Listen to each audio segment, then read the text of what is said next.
Quel son de sport préférez-vous? Un moteur de camion?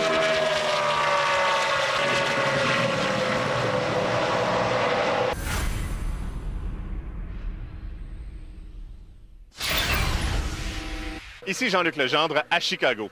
Il est difficile de prédire comment Jacques Villeneuve se tirera d'affaire en NASCAR. Mais une chose est certaine, tous les regards seront tournés vers lui. Un champion du monde de Formule 1 est auréolé à jamais de ce titre. Un champion des 500 000 d'Indianapolis l'est également. Impossible pour Jacques Villeneuve de passer inaperçu en NASCAR. Le Québécois sera une curiosité pour les Américains, comme l'a été Juan Pablo Montoya l'an dernier. Non, ça ne m'énervait pas parce que j'ai déjà piloté sur ovale. Il n'y avait aucune raison que je sois incapable de piloter. Donc, je me doutais que ça allait bien se passer. Mais après, à quel point j'allais trouver la voiture naturelle à piloter, c'est plus ça qui me faisait réfléchir un peu. Je ne savais pas si le pilotage allait devenir naturel ou pas, ou si ça allait toujours être un combat. Et en fait, non, c'est venu naturellement assez rapidement. Les premiers résultats de Villeneuve seront aussi comparés à ceux de Patrick Carpentier.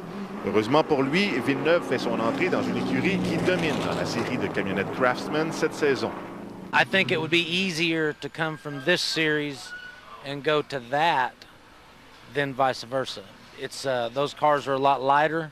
They've got traction control, they've got engine brake, they've got so many different things that makes the driver's job easier if he can just keep up with all the stuff.